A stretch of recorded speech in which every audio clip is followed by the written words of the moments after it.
ಭಾನುವಾರದ ದಿನ ಜೈಕಾಲ್ ಪೂರ್ತಿ ಸಿಟಿಯಲ್ಲಿ ಲೈವ್ ಟೆಲಿಕಾಸ್ಟ್ ಮಾಡ್ತಾನೆ. ನಾನು ಪೂರ್ತಿ ಸಿಟಿಯಲ್ಲಿ ಸ್ಲೀಪರ್ ಸೆಲ್ ಬಿಟ್ಟಿದ್ದೀನಿ. ನನಗೆ ಸಿಟಿ ಮೇಲೆ ಕಂಟ್ರೋಲ್ ಕೊಡ್ಲಿಲ್ಲ. ಈಗ ಒಂದೊಂದಾಗಿ ಸಿಟಿಯಲ್ಲಿ ಬ್ಲಾಸ್ಟ್ ಆಗುತ್ತೆ. ಆಗ ಡೋರ್ ಬೆಲ್ ಹೊಡೆಯುತ್ತೆ. ಮಿಹುಲ್ಗೆ ಒಂದು ಎನ್ವೆಲಪ್ ಸಿಗುತ್ತೆ. ಲೆಟರ್ ಅಲ್ಲಿ ಮೊದಲನೇ ಸ್ಲೀಪರ್ ಸೆಲ್ ನ ಕ್ಲೂ ಇತ್ತು. ನೀವು ಹೇಳ್ಬೋದು ಲೊಕೇಶನ್ ಎಲ್ಲಿ ಪಾಯಿಂಟ್ ಆಗ್ತಾ ಇದೆ ಅಂತ. ಯೋಚಿಸಿ ಲಾಜಿಕಲ್ ಆರ್ಮಿ, ಮತ್ತೆ ನಿಮ್ಮ ಆನ್ಸರ್ ಕಮೆಂಟ್ ಮಾಡಿ.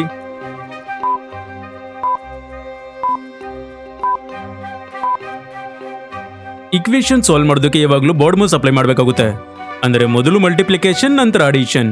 ಹಾಗಾದ್ರೆ ಈಕ್ವೇಶನ್ ಆಗುತ್ತೆ 1+10+4 ಮತ್ತು ಅದಾಗುತ್ತೆ 15.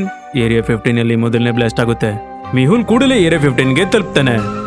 ಅಲ್ಲವ್ರಿಗೆ ಎರಡು ರಸ್ತೆ ಕಾಣಿಸುತ್ತೆ. ಮೊದಲನೇ ರಸ್ತೆ ಒಂದು ಬ್ಯಾಂಕ್ನ ಕಡೆಗೆ ಹೋಗ್ತಾ ಇದೆ, ಮತ್ತೊಂದು ರಸ್ತೆ ಒಂದು ಪಾರ್ಕ್ನ ಕಡೆಗೆ ಹೋಗ್ತಾ ಇದೆ.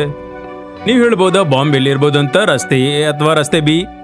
ಯೋಚಿಸಿ ಲಾಜಿಕಲ್ ಆರ್ಮಿ, ಮತ್ತೆ ಆನ್ಸರ್ ಕಮೆಂಟ್ ಮಾಡಿ.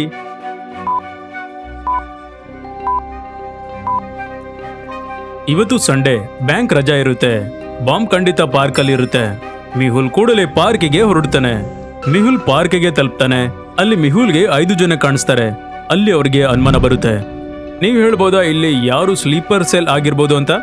ಯಾರು ಬಾಂಬ್ ತಗೊಂಬಂದಿದ್ದಾನೆ? ಯೋಚಿಸಿ ಲಾಜಿಕಲ್ ಆರ್ಮಿ, ಮತ್ತೆ ನಿಂಗೆ ನಿಮ್ಮ ಆನ್ಸರ್ ಕಮೆಂಟ್ ಮಾಡಿ ಹೇಳಿ. ಮೂರನೇ ವ್ಯಕ್ತಿಯನ್ನ ನೋಡಿ ಇಷ್ಟೊಂದು ಬಿಸಿಲಲ್ಲಿ ಜಾಕೆಟ್ ಹಾಕೊಂಡಿದ್ದಾನೆ. ಜೊತೆಗೆ ಬಾಡಿ ಬಿಲ್ಡರ್ ಅನ್ನಿಸ್ತಾ ಇದ್ದಾನೆ. ಮತ್ತೆ ಅವನ ಜಾಕೆಟ್ ಎಳೆದಂತೆ ಆಗಿದೆ. ಖಂಡಿತ ಒಳಗಡೆ ಬಾಂಬ್ ಇರುತ್ತೆ.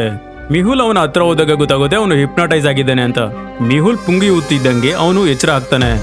ಜಾಕೆಟ್ನ ಒಳಗಡೆ ಬಾಂಬ್ ಇರುತ್ತೆ.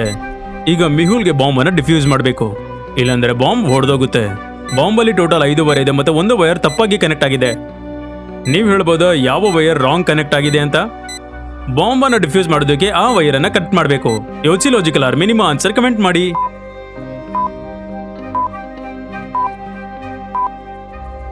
ವೈಟ್ ವೈರ್ ರಾಂಗ್ ಕನೆಕ್ಟ್ ಆಗಿದೆ. ಸೂರ್ಯ ಒಂದಾಗುತ್ತೆ, ಮನುಷ್ಯನ ಕಾಲು 2 ಆಗುತ್ತೆ. ಕಾಮನ ಬಿಲ್ಲಲ್ಲಿ 7 ಕಲರ್ ಇರುತ್ತೆ. ಅದರ ಮೂಗಿನ ವೈರ್ 2ಕ್ಕೆ ಕನೆಕ್ಟ್ ಆಗಿದೆ.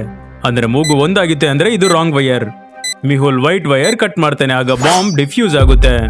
ಮತ್ತೊಂದು ಕಡೆ ಕುಶಲ್ ಗುಹೆಯಿಂದ ಮಿಷಿನ್ ಹೊರಗಡೆ ತೆಗೆದರಲ್ಲಿ ನಿರತರಾಗಿದ್ದಾನೆ. ಆದರೆ ಹೇಗೆ ಕುಶಲ್ ಮಿಷಿನನ್ನು ಅಲ್ಲಾಡಿಸ್ತಾನೆ, ಅದೇ ರೀತಿ ಅವನ ಕೆಳಗಿನ ಭೂಮಿ ಕುಸಿಯುತ್ತೆ. ಮತ್ತೆ ಅವನು ಭೂಮಿಯ ಒಳಗಡೆ ಹೊರಟೋಗ್ತಾನೆ. ಅಲ್ಲಿ ಅವನು ಟ್ರ್ಯಾಪ್ಗೆ ಸಿಕ್ಕಾಕೊಳ್ತಾನೆ. ಟ್ರ್ಯಾಪ್ಗೆ ಬೀಗ ಹಾಕಿದೆ, ಮತ್ತೆ ಟ್ರ್ಯಾಪ್ ಹತ್ರ 3 ಬೀಗ ಬಿದ್ದಿದೆ. ನೀವು ಹೇಳ್ಬೋದಾ ಯಾವ ಕೀ ಟ್ರ್ಯಾಪ್ದಾಗಿದೆ, ಎ ಬಿ ಅಥವಾ ಸಿ? ಸರಿಯಾಗಿ ಯೋಚನೆ ಮಾಡಿ ಲಾಜಿಕಲ್ ಆರ್ಮಿ, ಮತ್ತೆ ನನಗೆ ನಿಮ್ಮ ಆನ್ಸರ್ ಕಮೆಂಟ್ ಮಾಡಿ ಹೇಳಿ.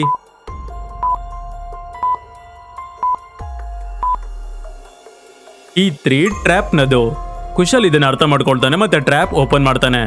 ಮತ್ತೆ ಅಲ್ಲಿಂದ ಹೊರಗಡೆ ಹೋಗೋದಕ್ಕೆ ಪ್ರಯತ್ನ ಪಡ್ತಾನೆ.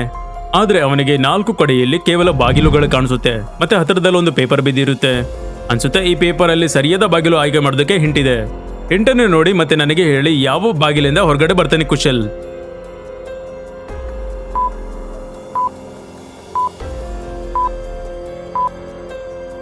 ಹಿಂಟ್ ಅಲ್ಲಿ 4 ಮ್ಯಾಚ್ ಸ್ಟಿಕ್ ಮಾಡಲಾಗಿದೆ. 4 ಮ್ಯಾಚ್ ಸ್ಟಿಕ್ ಇಂದ ಬರುವಂತ ನಂಬರ್ ಅನ್ನ ಆಯ್ಕೆ ಮಾಡಬೇಕು. ಈಗ 28761 ಅಲ್ಲಿ ಕೇವಲ ಒಂದು ಮಾತ್ರ 4 ಮ್ಯಾಚ್ ಸ್ಟಿಕ್ ಅಲ್ಲಿ ಮಾಡಿರುವಂತದ್ದು. ಕುಶಲ್ ಇದನ್ನ ಅರ್ಥ ಮಾಡ್ಕೊಳ್ತಾನೆ, ಮತ್ತೆ ಒಂದನೇ ಬಾಗಿಲನ್ನ ಆಯ್ಕೆ ಮಾಡ್ಕೊಳ್ತಾನೆ. ಅಲ್ಲಿ ಅವನಿಗೆ ಒಂದು ಸ್ಟೇರ್ ಕೇಸ್ ಕಾಣಿಸುತ್ತೆ. ಅಲ್ಲಿಂದ ಅವನು ಮೇಲೆ ಬರ್ತಾನೆ, ಮತ್ತೆ ಮಷೀನ್ ನ ಹತ್ರ ತಲುಪ್ತಾನೆ. ಅಲ್ಲಿ ಮಿಹುಲ್ಗೆ ಜಾಕೆಟ್ ಒಳಗಡೆ ಒಂದು ಪೇಪರ್ ಕಾಣಿಸುತ್ತೆ. ಅದರಲ್ಲಿ ಮುಂದಿನ ಸೆಲ್ ನ ಲೊಕೇಶನ್ ಇರುತ್ತೆ. ಲಾಜಿಕಲ್ ಆರ್ಮಿ ಯೋಚಿಸಿ ಮತ್ತೆ ನಂಗೆ ಹೇಳಿ ಮುಂದಿನ ಲೊಕೇಶನ್ ಯಾವ್ದಾಗಿರುತ್ತೆ ಅಂತ. ನಿಮ್ಮ ಆನ್ಸರ್ ನಂಗೆ ಕಮೆಂಟ್ ಮಾಡಿ ಹೇಳಿ.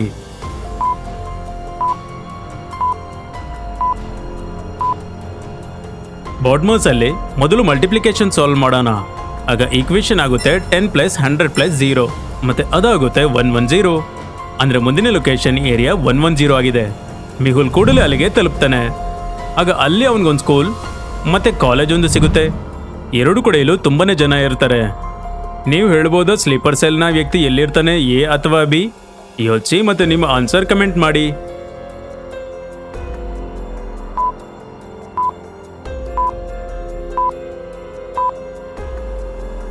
ಸ್ಟೂಡೆಂಟ್ಗಳ ಮಧ್ಯೆ ಆ ಸ್ಲೀಪರ್ ಸೆಲ್ನ ವ್ಯಕ್ತಿ ಬಚ್ಚಿಟ್ಕೊಳಕ್ಕಾಗಲ್ಲ. ಖಂಡಿತ ಅವನು ಕಾಲೇಜಲ್ಲಿ ಇರ್ತಾನೆ, ಮತ್ತೆ ಕಾಲೇಜಿನ ಜನಗಳ ಮಧ್ಯೆ ಅವನು ಬಚ್ಚಿಟ್ಕೊಂಡಿರ್ತಾನೆ. ಮಿಹುಲ್ ಕೂಡಲೇ ಕಾಲೇಜಿನ ಒಳಗಡೆ ಹೋಗ್ತಾನೆ, ಮತ್ತೆ ಎಲ್ಲ ಸ್ಟೂಡೆಂಟ್ ಅನ್ನ ಗಮನ ಇಟ್ಟು ನೋಡೋಕೆ ಪ್ರಯತ್ನ ಪಡ್ತಾನೆ. ಮತ್ತೆ ಅರ್ಥ ಮಾಡ್ಕೊಳ್ತಾನೆ ಸ್ಲೀಪರ್ ಸೆಲ್ನ ವ್ಯಕ್ತಿ ಯಾರು, ಹೇಗೆ, ಮತ್ತೆ ಯಾರು, ಏನು. ನೀವು ಹೇಳ್ಬೋದಾ ಲಾಜಿಕಲ್ ಆರ್ಮಿ?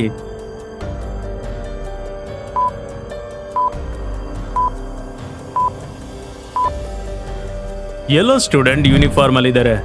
ಆದರೆ ಈ ವ್ಯಕ್ತಿ ಮಾತ್ರ ಯೂನಿಫಾರ್ಮ್ ಅಲ್ಲಿ ಇಲ್ಲ. ಮತ್ತೆ ಅವನ ಶರ್ಟ್ ಸಹ ಸ್ವಲ್ಪ ಎಳೆದಂತಿದೆ. ಅನ್ಸುತ್ತೆ ಒಳಗಡೆ ಬಾಂಬ್ ಇರುತ್ತೆ. ಮೆಹುಲ್ ಅವನ ಹತ್ರ ಹೋಗಿ ಪುಂಗಿ ಊದ್ತಾನೆ. ಮತ್ತೆ ಅವನನ್ನ ಹಿಪ್ನೋಟೈಸ್ ಇಂದ ಹೊರಗೆ ತೆಗಿತಾನೆ. ಅವನು ಬಾಂಬ್ ಬಚ್ಚಿಟ್ಟಿದ್ದ. ಬಾಂಬ್ ಅನ್ನು ಡಿಫ್ಯೂಸ್ ಮಾಡೋದಕ್ಕೆ ರಾಂಗ್ ವೈರ್ ಕಟ್ ಮಾಡಬೇಕು. ನೀವು ಹೇಳ್ಬೋದಾ ಯಾವ ವೈರ್ ರಾಂಗ್ ಅಂತ? ಸರಿಯಾಗಿ ನೋಡಿ ಮತ್ತೆ ಹೆಂಗೆ ನೀವು ಆನ್ಸರ್ ಕಮೆಂಟ್ ಮಾಡಿ ಹೇಳಿ.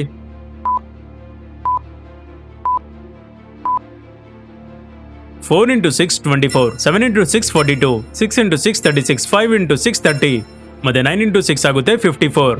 ಆದರೆ 956ಗೆ ಕನೆಕ್ಟ್ ಆಗಿದೆ. ರೆಡ್ ವೈರ್ ರಾಂಗ್ ಆಗಿದೆ. ಮೆಹುಲ್ ವೈರ್ ಕಟ್ ಮಾಡ್ತಾನೆ ಮತ್ತೆ ಬಾಂಬ್ ಬ್ಲಾಸ್ಟ್ ಇಂದ ತಪ್ಪುತ್ತೆ. ಆ ವ್ಯಕ್ತಿ ಹತ್ರನೂ ಮೆಹುಲ್ಗೆ ಒಂದು ಲೆಕ್ಟರ್ ಕಾಣಿಸುತ್ತೆ. ಅದರಲ್ಲಿ ಮುಂದಿನ ಲೊಕೇಶನ್ನ ಕೋಡ್ ಇದೆ. ಮೆಹುಲ್ ಕೋಡ್ ಸಾಲ್ವ್ ಮಾಡಿ ಮುಂದಿನ ಲೊಕೇಶನ್ಗೆ ಹೊರಡುತ್ತಾನೆ. ಮೆಹುಲ್ ರಸ್ತೆಯಲ್ಲಿ ಯೋಚಿಸ್ತಾ ಇರ್ತಾನೆ, ಸ್ಟೋನ್ ಮ್ಯಾನ್ ಮತ್ತೆ ಸ್ನೇಕ್ ಮ್ಯಾನ್ ಸ್ವತಂತ್ರ ಹೇಗಾದ್ರು ಅಂತ. ಸ್ನೇಕ್ ಮ್ಯಾನ್ ಜೈಲಲ್ಲಿ ಬಂದಿಯಾಗಿದ್ದ ಮತ್ತು ಅವನ ಸುತ್ತ ಪುಂಗಿಯನ್ನು ಇಡಲಾಗಿತ್ತು. ಅದರಿಂದ ಯಾರನ್ನೂ ಹಿಪ್ನೋಟೈಸ್ ಮಾಡಬಾರ್ದು ಅಂತ. ಮತ್ತೆ ಜೈಲಿನ ವಾಲ್ಸ್ ಅನ್ನ ಸೀಲಿಂದ ಮಾಡಲಾಗಿತ್ತು. ಅದರಿಂದ ಲೇಸರ್ ಮ್ಯಾನ್ ಲೇಸರ್ ಅದನ್ನ ಮುರಿಬಾರ್ದು ಅಂತ. ಮತ್ತೆ ಜೈಲನ್ನು ಸ್ಟ್ರಾಂಗ್ ಪಾಸ್ವರ್ಡ್ ಇಂದ ಲಾಕ್ ಮಾಡಲಾಗಿತ್ತು. ಲಾಜಿಕಲ್ ಆರ್ಮಿ, ಜೈಲಿನ ಲಾಕನ್ನು ಸರಿಯಾಗಿ ನೋಡಿ ಮತ್ತೆ ಇದನ್ನು ಓಪನ್ ಮಾಡುವ ಕೋಡ್ ಅನ್ನ ಸರಿಯಾಗಿ ಹೇಳಿ.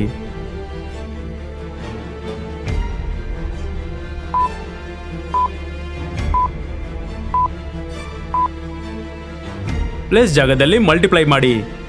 ಅದೇ ಜೈಲನ್ನು ಓಪನ್ ಮಾಡುವ ಕೋಡ್ ಆಗುತ್ತೆ. ಸ್ನೇಕ್ ಮ್ಯಾನ್ ಇದನ್ನ ಅರ್ಥ ಮಾಡ್ಕೊಳ್ತಾನೆ. 2 + 3 + 1 ಆಗ 2 × 3 × 1 ಆಗುತ್ತೆ 6. 1 + 9 + 6 ಆಗ 1 × 9 × 6 ಆಗುತ್ತೆ 54. ಹಾಗೆ 2 + 3 + 1 ಆಗ ಕೋಡ್ ಆಗುತ್ತೆ 2 × 3 × 1 ಆಗುತ್ತೆ 6. ಸ್ನೇಕ್ ಮ್ಯಾನ್ ಕೋಡ್ ಪ್ರೆಸ್ ಮಾಡ್ತಾನೆ ಮತ್ತೆ ಜೈಲಿಂದ ಹೊರಗಡೆ ಹೋಗ್ತಾನೆ. ಅಲ್ಲಿ ಲೇಸರ್ ಮ್ಯಾನ್ ಹಾರ್ಕೊಂಡು ಬರ್ತಾನೆ ಮತ್ತೆ ಸ್ನೇಕ್ ಮ್ಯಾನ್ ಅನ್ನ ಆರಿಸ್ಕೊಂಡು ಹೋಗ್ತಾನೆ. ಅಲ್ಲಿ ಜೈಕಲ್ ಒಂದು ಲಿಕ್ವಿಡ್ ತಯಾರು ಮಾಡ್ತಾನೆ. ಅದರ ಸಹಾಯದಿಂದ ಸ್ಟೋನ್ ಮ್ಯಾನ್ ನ ಗ್ಲೂ ಪವರ್ ಕಡಿಮೆ ಆಗ್ಬಿಡುತ್ತೆ ಮತ್ತೆ ಸ್ಟೋನ್ ಮ್ಯಾನ್ ಸಹ ಸ್ವತಂತ್ರ ಆಗ್ತಾನೆ. ಮೆಹುಲ್ ರೈಲ್ವೆ ಸ್ಟೇಷನ್ ತಲುಪ್ತಾನೆ. ಬ್ಲಾಸ್ಟ್ ಆಗುವಂತ ಮುಂದಿನ ಲೊಕೇಶನ್ ಅದು. ಮೆಹುಲ್ ಸ್ಟೇಷನ್ ಅಲ್ಲಿ ಸ್ಲೀಪರ್ ಸೆಲ್ ನ ವ್ಯಕ್ತಿ ಅನ್ನೋದು ಹುಡುಕ್ತಾನೆ. ಆಗ ಬೆಂಚ್ ಮೇಲೆ ಒಂದು ವ್ಯಕ್ತಿ ಕೂತ್ಕೊಂಡಿರೋದು ಅವನಿಗೆ ಕಾಣಿಸುತ್ತೆ. ಈ ವ್ಯಕ್ತಿ ಹ್ಯಾಂಡಿಕ್ಯಾಪ್ ಆಗಿರೋದ್ರಿಂದ ಎರಡು ಕಡೆಯಲ್ಲೂ ಬ್ಯಾಗ್ ಹೇಗೆ ಬರುತ್ತೆ? ಖಂಡಿತ ಇವೆರಡರಲ್ಲಿ ಒಂದರಲ್ಲಿ ಬಾಂಬ್ ಇರುತ್ತೆ. ನೀವು ಹೇಳ್ಬೋದು ಲಾಜಿಕಲ್ ಆರ್ಮಿ ಯಾವ ಬ್ಯಾಗಲ್ಲಿ ಬಾಂಬ್ ಇರ್ಬೋದು ಅಂತ. ಎ ಅಥವಾ ಬಿ ಯೋಚಿಸಿ ಮತ್ತೆ ನಂಗೆ ನಿಮ್ಮ ಆನ್ಸರ್ ಕಮೆಂಟ್ ಮಾಡಿ ಹೇಳಿ.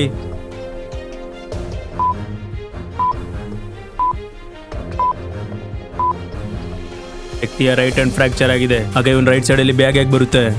ಖಂಡಿತ ಇದರಲ್ಲೇ ಬಾಂಬ್ ಇರುತ್ತೆ. ಮೆಹುಲ್ ಬ್ಯಾಗ್ ಓಪನ್ ಮಾಡ್ತಾನೆ ಮತ್ತೆ ಒಳಗಡೆ ಬಾಂಬ್ ಇರುತ್ತೆ. ಮೆಹುಲ್ ಬಾಂಬ್ ಡಿಫ್ಯೂಸ್ ಮಾಡ್ತಾನೆ ಮತ್ತೆ ಹತ್ರದಲ್ಲೇ ಮೆಹುಲ್ಗೆ ಬಾಡಿ ಬಿಲ್ಡರ್ ಕಾಣಿಸ್ತಾನೆ. ಮೆಹುಲ್ ಪುಂಗಿ ಓದ್ಬಿಟ್ಟು ಅವನ ಹಿಪ್ನೋಟೈಸ್ ಇಂದ ಹೊರಗಡೆ ಬರೆಸ್ತಾನೆ. ಮತ್ತೊಂದು ಕಡೆ ಕುಶಲ್ ಗುಹೆಯಿಂದ ಮೆಷಿನ್ ಹೊರಗಡೆ ತಗೊಂಡು ಸ್ಟಾರ್ಟ್ ಮಾಡ್ತಾನೆ. ಆಗಲ್ಲಿ ಲೇಸರ್ ಮ್ಯಾನ್ ಬಂದ್ಬಿಡ್ತಾನೆ ಮತ್ತೆ ಕುಶಲ್ ಮತ್ತೆ ಲೇಸರ್ ಮ್ಯಾನ್ ನಡುವೆ ಫೈಟ್ ಆಗುತ್ತೆ. ಲೇಸರ್ ಮ್ಯಾನ್ ಅವನ ಲೇಸರ್ ಇಂದ ಕುಶಲ್ ಮೇಲೆ ಅಟ್ಯಾಕ್ ಮಾಡ್ತಾನೆ. ಕುಶಲ್ಗೆ ಹತ್ರದಲ್ಲಿ ಒಂದು ಮಿರರ್ ಕಾಣಿಸುತ್ತೆ. ಕುಶಲ್ ಮಿರರ್ ಅನ್ನ ಹತ್ರ ತರ್ತಾನೆ. ಲೇಸರ್ ಮ್ಯಾನ್ ನ ಲೇಸರ್ ರಿಫ್ಲೆಕ್ಟ್ ಆಗಿ ಮೆಷಿನ್ಗೆ ಬೀಳುತ್ತೆ ಮತ್ತೆ ಮಷಿನ್ ವೈಬ್ರೇಟ್ ಆಗುತ್ತೆ.